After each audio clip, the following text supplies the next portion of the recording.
السلام عليكم، اهلا بيكم في رياكشن جديد، والمره دي رياكشن مباراه منتخب مصر في دور ال 16 قدام بنين. ربنا يستر، ربنا يكملها على خير يا رب. النهارده معاكم انا وشيكا، بس فريق أيوة. عمل ميري وملكي. آه، والعوده للاصول بقى. ان شاء الله نحاول يكون في مفاجآت معنا الفترة الجاية. شيكا محضر لنا مفاجآت الفتره الجايه، ولو سالتوه ايه هي شيكا مفاجآت الفتره الجايه لسه مش عارفين بس هيكون في لسه مش عارفين، بس ان شاء الله في مفاجآت نصعد يعني. بس الأول النهارده. ان شاء الله ان شاء الله ربنا يكمل الدنيا على خير ونصعد النهارده والدنيا هتبقى حلوه باذن الله يا رب. يا رب. شوف، هو على الورق ماتش سهل، بس هو مش بس انا سهل اقسم بالله خالص. خايف، اه والله خايف، استر يا رب. ايه رأيك في ان هو بيلعب ابراهيم عادل بدل زيزو النهارده؟ والله مش عارف، يعني ابراهيم عادل الماتش اللي فات ما كانش كويس، عشان المنتخب كله ما لعبش عادي. وابراهيم عادل في اول ماتش، في ماتش زيمبابوي برضو، كان نزل بوظ اللعب الجماعي والاداء الجماعي اللي كان المنتخب ظاهر بيه. وكان عايز يشوط على الجون، وكان انا فاهم ان هو بيحاول، بس هو اه ما كانش جايب فورمه وما كانش جاهز. يا رب. بس يعني هنشوف، ايه ما ده؟ هو ممكن يبقى في حاجه هو شايفها. لو نجح فيها هنقول والله العظيم ده ابراهيم عادل برافو عليه، ولو ما نجحش هنقول طب ليه ما بس بداش احنا بزيزو. الماتش اللي فات لما اتفرجنا على الماتش كنا شايفين ان ابراهيم عادل اتأخر في كذا قرار والذي منه. فتحت الفيس لقيت ان ابراهيم عادل كان نجم الماتش، مش عارف احنا كنا بنتفرج على الماتش غلط ولا اقول لك على حاجه، الناس عاده يعني عادي. انت فاهم، كل واحد بيشوف الكرة، اصل الكرة دي مش علم ثابت، يعني كل واحد بيشوف ايوه ماشي، بس الماتش من في انت منظوره. بتتفرج الماتش في كذا كوره اتأخر فيها اقول فشخ. لك اقول لك المشكله انه ابراهيم عادل نفسه مش جاهز. ابراهيم عادل يا بقاله ابن اللعيبه. فتره، ابراهيم عادل بقاله فتره في الامارات، وانا بصراحه مع كامل احترامي للامارات، بس الامارات ما فيهاش كوره، يعني خلينا ايوه. متفقين. انت هتلعب في دوري عربي، يبقى يا الدوري المصري، ومع انه ما فيش دوري في مصر واحنا كلنا عارفين المعلومه دي، مرموش. يا اما في الدوري السعودي، غير كده ما فيش كوره. مفيش ما كوره. فيش كوره في الدوريات العربيه عموما. في فلوس وابراهيم بس. عادل كان جاي له فرص احتراف و فالله يسامحه اللي ضيع مستقبله، والله يسامحه اللي وداه الامارات يعني عموما. هو الواد ده نفسه هو اللي كان عايز يخرج يعني من جوابات لا، بيراميدز دي. في اداره بيراميدز ما كانش راضي ان هو يطلع، كانوا فاكرين بقى يروح كوبري والقصص دي اه وكده. يعني أنا مش فاهم ختافي ايه اللي هيجي له كوبري يعني الاهلي، يعني ماشي انا فاهم الاهلي بيعمل ايه، بس مش لدرجه ختافي يعني.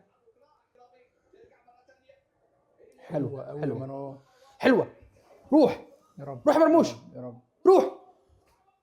يا لهوي، يا رب يا مرموش. يا راجل ايه ده، سبقت الكوره يا راجل. يا مرموش، يا نهار يا ابيض. ابن اللعيبه يا صلاح. حرام، هو سبق الكوره. حرام حرام يا عم، خد قرار، خد قرار. بالكعب. فكر. يعني تبقى كسبان 1-0 في الدقيقه 10، الدقيقه 8. حسام حسن لقى ضلته في الثلاثه اللي ورا. وتوظيفه حمدي فتحي اصلا حلوه قوي، يعني هو من اه ساعه ما موسيماني عملها.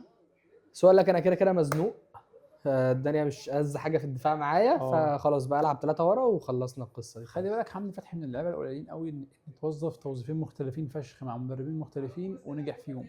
يعني دي كان مع حقيقه، موسيماني متوظف ثالث كاليبرو، مع كولر وظفه 8 ان هو بيزيد في بيزيد الهجم. وبيطلع وكان يعني بيجيب ايام اجوان. فدي كان كويس ان هو عنده قابليه لحاجه زي كده. بمنتهى الامانه حمدي فتحي من اللعيبه التكتيكال مهمه فشخ اه لمنتخب مصر ولاي فرقه هو بيلعب فيها.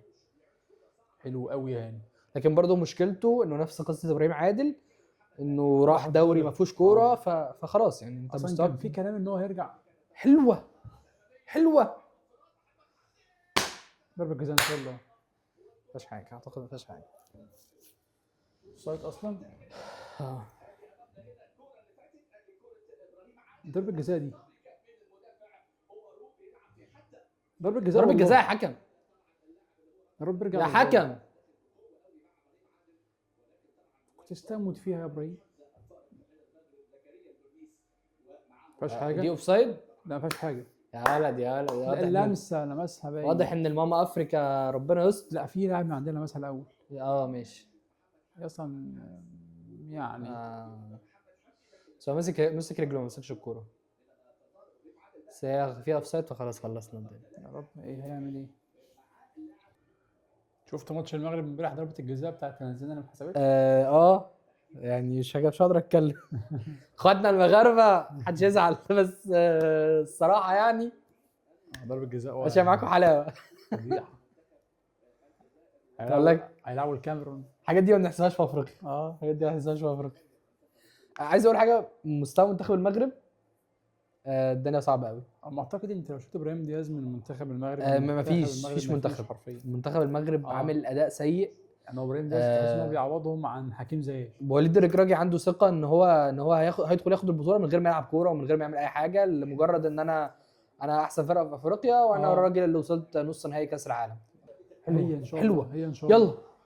يلا يا راجل، يلا يا لهوي، يا لهوي. ايه يا علي محمد هاني، حلوه حلوه.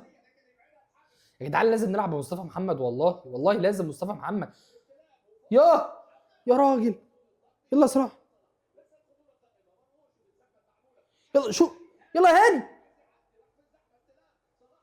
يا لهوي يا جدعان، يا جدعان على الفرص. يا لهوي يا جماعه. ليه تتفرجوا على رياكشن ميري وملكي وما تتفرجوش على رياكشن نصوحي؟ اي نعم نصوحي مع احمد عز، بس احنا هنا في ميري وملكي بننتقد صلاح براحتنا. صلاح ضيع كوره فممكن نغلط فيه يعني كده، لكن هناك ما بيقدروش يغلطوا في صلاح. عندي مشكله انه في ماتش من الماتشات، في ماتش زي الماتشات دي، انت غالبا مش هتعرف تخترق من العمق، تمام؟ فانت محتاج مصطفى محمد عشان العرضيات اللي بتلعبها يبقى ليها لازمه. لكن انت بتلعب عرضيات ومفيش مصطفى محمد قدام، فايه طيب؟ ما يعني ده غلط. شفت ريال مدريد امبارح؟ مش عايز اشوف ريال مدريد دلوقتي. شفت ريال مدريد امبارح، مش عايزين نجيب سيره ريال مدريد دلوقتي. الناس كلها مركزه مع المنتخب، خليهم يركزوا مع المنتخب ويبعدوا عن مدريد اليومين دول. يعني ان شاء الله كده السوبر يعدي برده في المداري، ما حدش ياخد باله منه. وحش ابراهيم. هنرفع لمين برضه؟ يعني الحل ايه هنا؟ ما فيش حد في بس وحش ابراهيم، للاسف وحش. انا صراحه مش شايف ان هو يعني عمل حاجه تقول ان هو وحش لحد دلوقتي. مش جاهز. حتى دي هو جاهز دي صلاح شايف يعملها ازاي؟ هو رفعها، مفيش حد جوه. هو مش ما هو برضه هو عايز ايه الحل؟ هو عدى بعدين مفيش حد يلعب له يا جو. انا معاك انه مفيش حد، انا بقول لك انه عشان كده بقول لك يطلع وينزل مصطفى محمد، انك ولا هتطلع مرموش ولا هتطلع صلاح ولا هتطلع تريزيجيه. فمين اسوأ واحد في اللي قدام؟ تريزيجيه مش ظاهر اصلا برضه لو مين اسوأ واحد في اللي قدام؟ على الاقل تريزيجيه بيدافع محمد هاني. حط مكانه زيزو وادي تريزيجيه الناحيه الثانيه.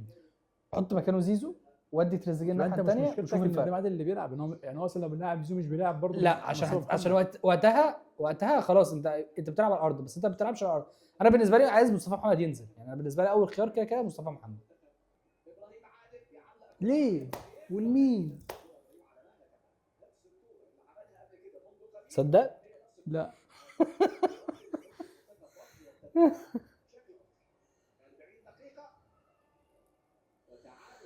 انا ما عنديش مشكله شخصيه مع ابراهيم عادل، بس هو مش جاهز. طول ما انت مش جاهز هتبقى قراراتك كلها مش صح. بتفكر انك تشوت الاول، هتبقى بتفكر انك حتى البساط مش رجلك مش مساعداك. ابراهيم عادل واحد من اهم المواهب في مصر حاليا، ولازم يكون موجود في منتخب مصر، ولازم ياخد وقت يخليه جاهز. ولكن طول ما هو مش جاهز بيخلي منظره وحش في الملعب. طب ما تجري. مش جاهز، والله ما جاهز. انا مش عايز اجي عليه، بس هو فعلا مش جاهز. بيتكلم على ابراهيم عادل يا جدعان عشان لو محدش واخد ايه؟ بقول لهم ان انت بتتكلم على ابراهيم عادل. هم كلهم عارفين ان ابراهيم عادل اللي مش جاهز، مفيش حد في الملعب مش جاهز غيره. حلو، روح يلا. حلو بعقل حبيب اخوك.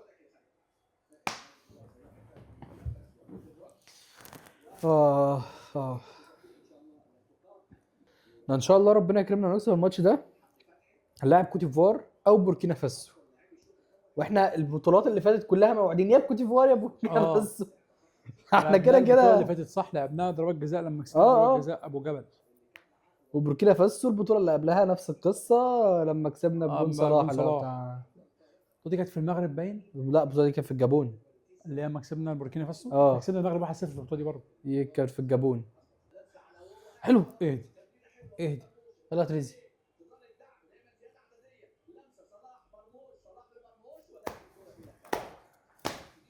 يا لعيب يلا. يا رب فكر.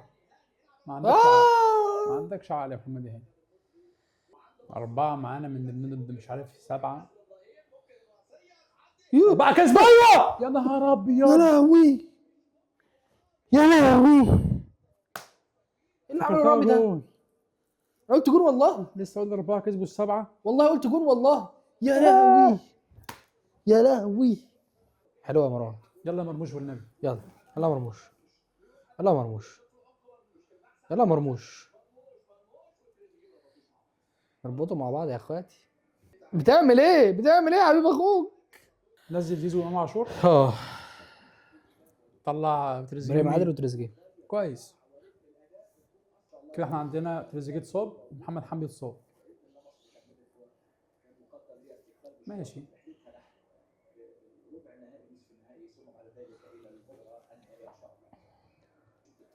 انا شفت احمد عيد قايم يسخن. رب يكون سقعان.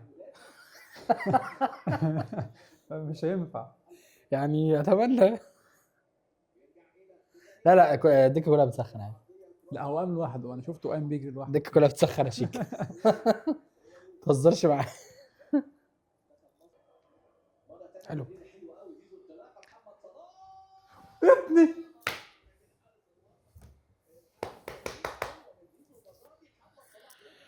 حلو يا زيزو.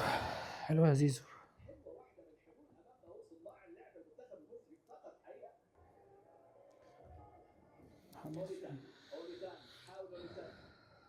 طب بنصعب الماتش على نفسنا. مش عارف. ولو اتخطفت في جون دلوقتي هتزعل. كده كده احنا محضرين يعني ابراهيم فايق تمام. ما فهماش. كده كده جاهزين. كابتن ابراهيم فايق ما عندناش بالظبط.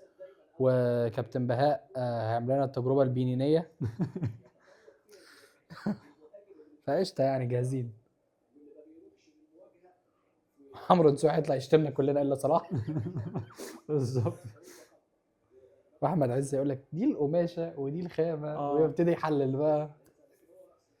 وانا في الوقت ده ما بحبش اسمع صوت العقل. ما تيجي نجيب احمد عز معانا مره. والله العظيم كابتن احمد عز بيطلع مع اليوتيوب المصري كله الا احنا. يا ريت والله. كابتن احمد ممكن تطلع معانا. محدش يعرفنا لسه بس يعني. اتمنى ان الفيديو ده يوصلك وتطلع معانا.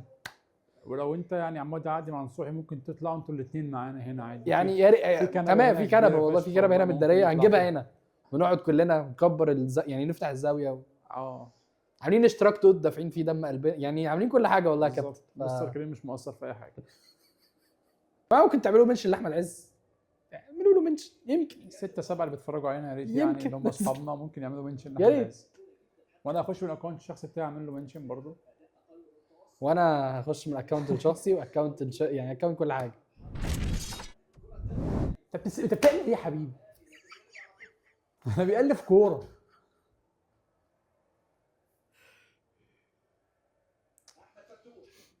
يا جدعان محمد هاني كتير والله كتير على البني ادم. محمد هاني ما عندناش غيره. هي المشكله ان احنا المصيبه ان احنا ما عندناش.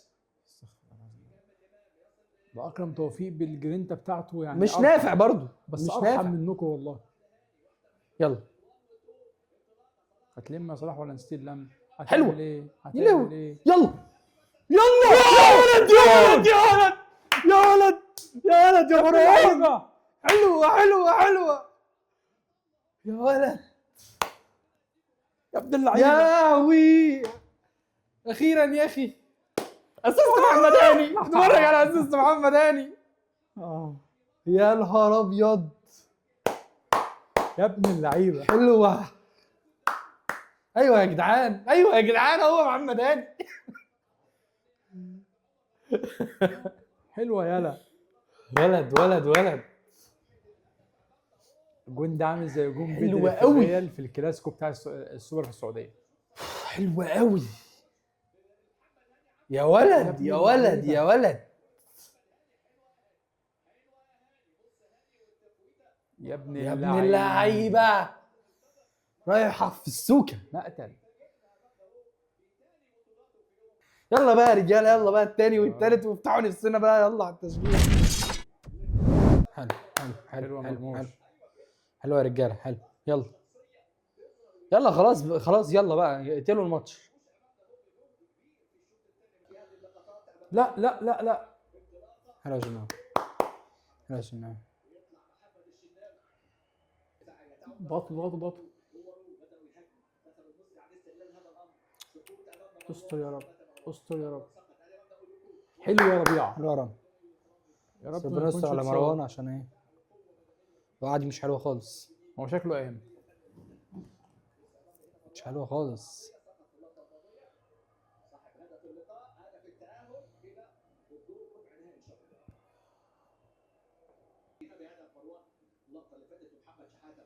بتعمل ايه يا شناوي؟ بتعمل ايه يا شناوي؟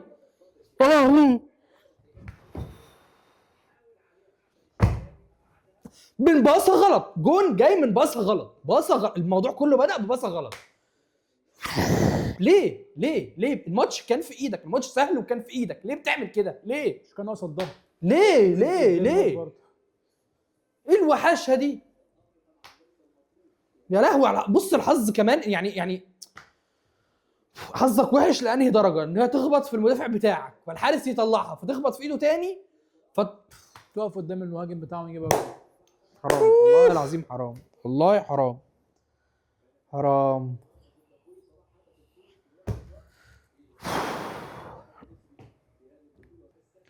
والله العظيم حرام، والله العظيم انت الماتش في ايدك، ماتش في المتناول، ماتش سهل، مفيش حاجه صعبه.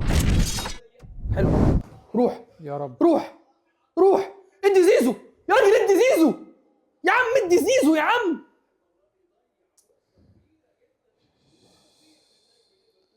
يا صلاح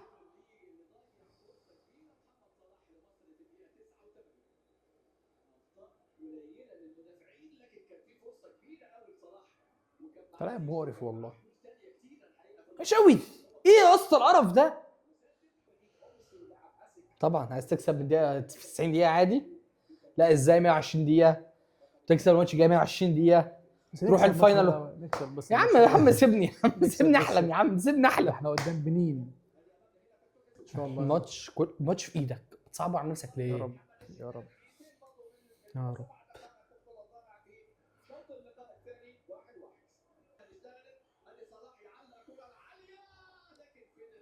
يا عم نزل ام مصطفى محمد عشان ام العرضيات دي. هو انت بتفهمش؟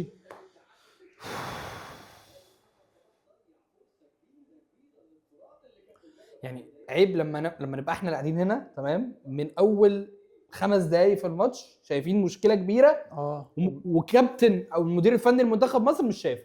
انا مش فاهم بجد.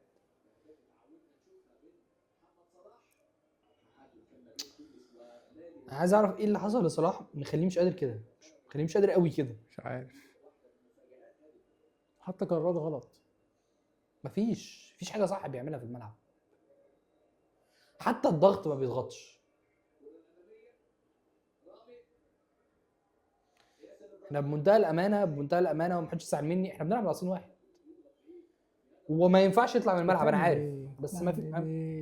اعمل ايه الباصه القرف دي؟ لا لا لا. انا متضايق قوي على صلاح، ايه اللي حصل له؟ كلكم الكره اللي ما وصلش لزيزو دي كوم تاني وحطها وحش يعني. طاش قوي.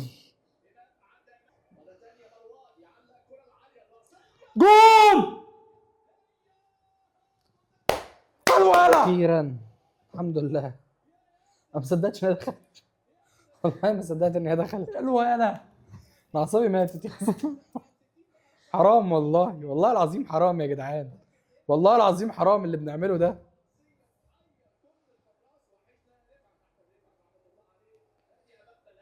ايوه يا جدعان. يا رب بقى نركز 5 يا رب. دقايق. يا ولد يا ياسر، حلوه يالا، حلوه يالا. يا ولد يا ياسر، يستاهل والله يا ياسر، والله العظيم يستاهل يا فشخ يا ياسر. يا رب كملها على خير يا رب، يا رب. ليه يا فتوح؟ ليه يا فتوح؟ وليه يا جدعان الغباء؟ حلو يا امام. ليه يا جدعان بنتغاب يا جدعان؟ يا راجل هو ايه يا القرف راجل ده؟ يا راجل، لا يا صلاح، لا يا صلاح، اللي بتعمله ده وحش قوي يا صلاح. يا بطل يا ياسر.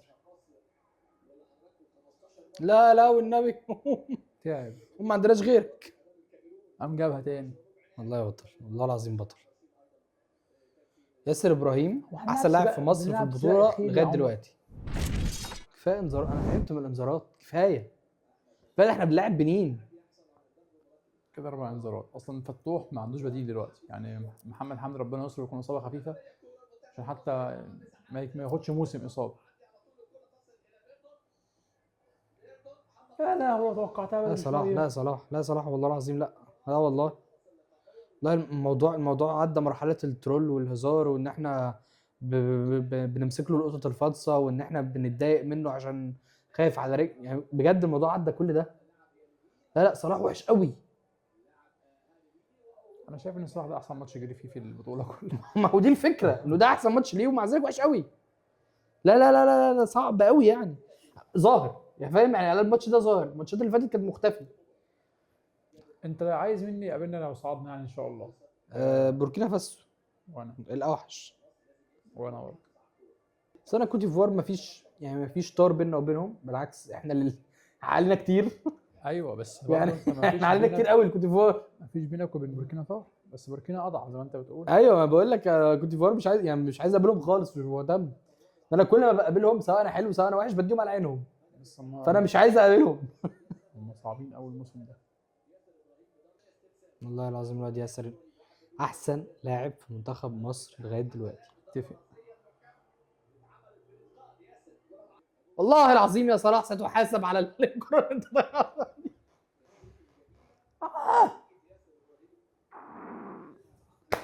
يا راجل اديله، يا راجل اديهم 4 يا اسطى، 4 قدامك، حرام يعني. يا الهي يا راجل، والله العظيم مديها 5 والتبديل ده محتاج يتعمل. كابتن حسام حسن سمعنا خلاص في اخر دقيقه في الماتش. قلت لكم بتفرج على ميري وماجي.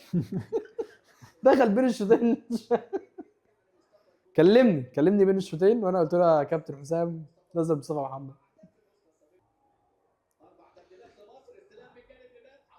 حلوه حلوه حلوه يا راجل يا راجل يا راجل يا راجل، تحت ارضيه جون يا امام في اي زاويه. في اي زاويه تحت جون.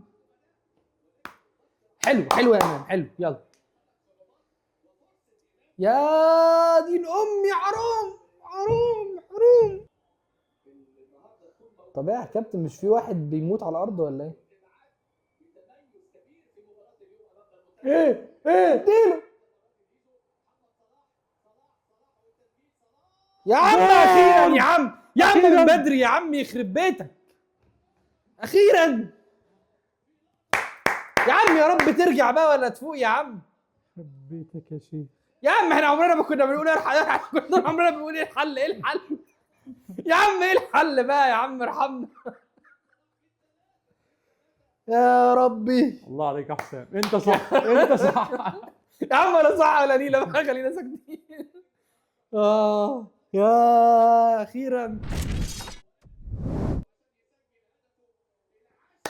الماتش ده كان ممكن يخلص 3 في 90 دقيقة عادي، بدل القرف اللي احنا عملناه ده كله. اي ثينك لو اي لاعب غير زيزو كان شتت. ولد زيزو برضه، بالونه. ولد زيزو برضه، ولد زيزو برضه.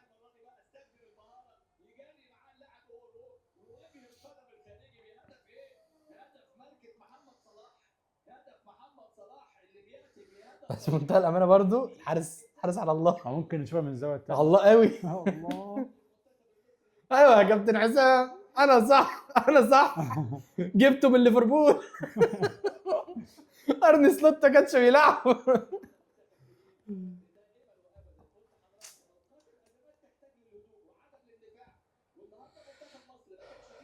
كده صلاح في كل ماتش جون ما عدا ماتش انجولا اللي ما لعبش فيه. مش عايز ابص لها من الزاويه دي.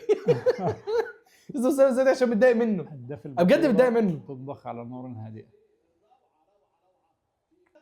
الحمد لله. الحمد لله الحمد لله. اديله التيشيرت. بيقول له انت رقم 2 مش عايز التيشيرت بتاعي. لا معلش اديه لحد كبير في المنتخب. الحمد لله كسبنا الحمد لله الحمد لله. وصلنا دور الثمانية. ان شاء الله ان شاء الله الماتش الجاي يبقى احن والطف من الماتش ده، عشان الواحد ما بقاش فيه صحة، ما بقاش فيه حيل، ما بقاش فيه اي طاقة للموضوع ده. بس الحمد لله بعد اكسترا تايم وبعد ماتش عصيب الحمد لله كسبنا. الحمد لله يا عم شيكا. الحمد لله. هنكمل ان شاء الله باذن الله. ان شاء الله يا رب. طول ما الرياكشن ده موجود فاحنا هناخد البطوله ان شاء الله باذن الله.